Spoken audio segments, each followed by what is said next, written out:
કરો યોગ અને રહો નિરોગ આ કહેવતને બનાસકાંઠાના ડીસાના એક નિવૃત્ત શિક્ષકે સાબિત કરી બતાવી છે।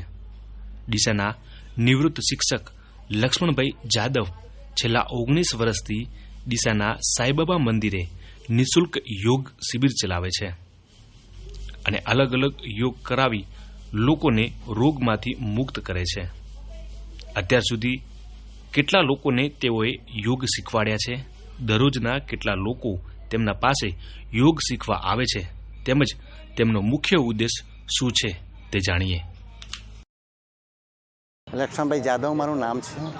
હું ડીસા આદર્શ હાઈસ્કૂલના અંદર સર્વિસ કરતો હતો અને છેલ્લા 20 વર્ષથી યોગની સાથે સંકળાયેલા છીએ। પરમ પૂજ્ય શ્રદ્ધેય બાબા રામદેવના પતંજલિ યોગ સમિતિ દ્વારા રચાયેલના અંદર સેવા મેં આપેલી છે। ભારત સ્વાભિમાન ટ્રસ્ટનો હું પ્રમુખ છું બનાસકાંઠા જિલ્લા, અને પતંજલિ યોગપીઠ દ્વારા અમને શીખવેલા યોગ દ્વારા લોકોમાં રોગમાંથી મુક્તિ મળે એ માટેનું કામ અમે છેલ્લા 19 વર્ષથી સાંઈબાબા મંદિરમાં અમારી નિઃશુલ્ક શિબિર ચાલી રહી છે, જેનો સમય સવારે 5:30 થી 7નો છે। હવે અમારી પાસે એવા લોકો આવે છે જે અસાધ્ય લોકો, જે દવાખાનામાંથી ડૉક્ટરો છૂટી પડે એવા લોકો આવે અને એને અમે તાજા માજા કરી અને દવા છોડાવી અને યોગના શરણમાં લાવવાનો પ્રયત્ન કરીએ છીએ।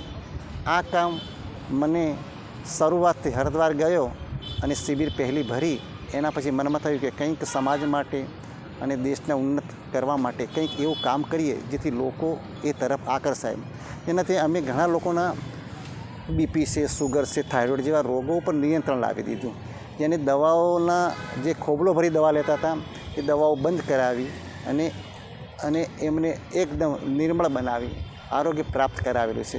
અમારી જોડે 3 વર્ષથી બાળકથી માંડીને 90 વર્ષના સુધી લોકો આવે છે, જેમાં મોટી ઉંમરના લોકોને સાંધાની બીમારી હોય એ અચૂક યોગથી મટે છે। આ વાત અમે અમારા ફાઇલના અંદર દરેકના રિપોર્ટ રાખીને અમે આ કામ કરેલું છે। પછી માતાઓ બહેનોના પ્રશ્નો હોય એનું પણ સમાધાન મળે છે। નિસંતાન દંપતીને સંતાન પ્રાપ્ત થયા એવા અમારા જોડે પ્રૂફ છે, ને લોકો યોગનું શરણું લઈ જીવન બચેલી શેષ જિંદગીને સુધારવી હોય તો આ એક જ ઉપાય છે।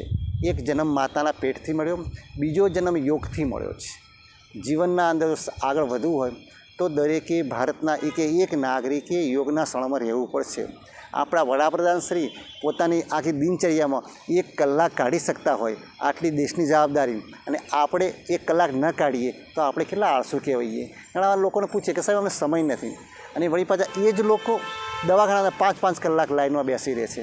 આ બરાબર નથી। ભારતના નાગરિકે યોગનું શરણું સિવાય બીજું કોઈ શરણું લેવાની જરૂર નથી। કરો યોગ, રહો નિરોગ, કરો યોગ, ભગાડ રહો, સ્વસ્થ રહો, મસ્ત રહો અને જિંદગી સુવાસિત બનાવો। અમે પ્રાણાયામ શીખવાડીએ છીએ 7-8 પ્રકારના, અને એની સાથે દરેક પ્રકારના કમર દર્દ હોય તો કમરના આસનો, ડાયાબિટીસ હોય તો ડાયાબિટીસના આસનો, માઇગ્રેન હોય તો માઇગ્રેન માટેના પ્રાણાયામ આસનો, અને જુદી જુદી યોગિક મુદ્રાઓ અને કુદરતી ઉપચારની પણ સમજ આપીએ છીએ। જન્મથી જ બાળક તંદુરસ્ત રહે એવા પ્રયત્નો યોગ દ્વારા શક્ય બન્યા છે અને બને છે। લોકોને એટલા માટે કે એક પોતાના શરીર માટે કોરોનાએ કહી દીધું છે કે તમે તમારા શરીરના મહાન મૂડી નહીં સમજો તો જીવન નકામું છે। પૈસાની પાછળ દોડ ન મૂકો, પણ યોગના શરણે રહો।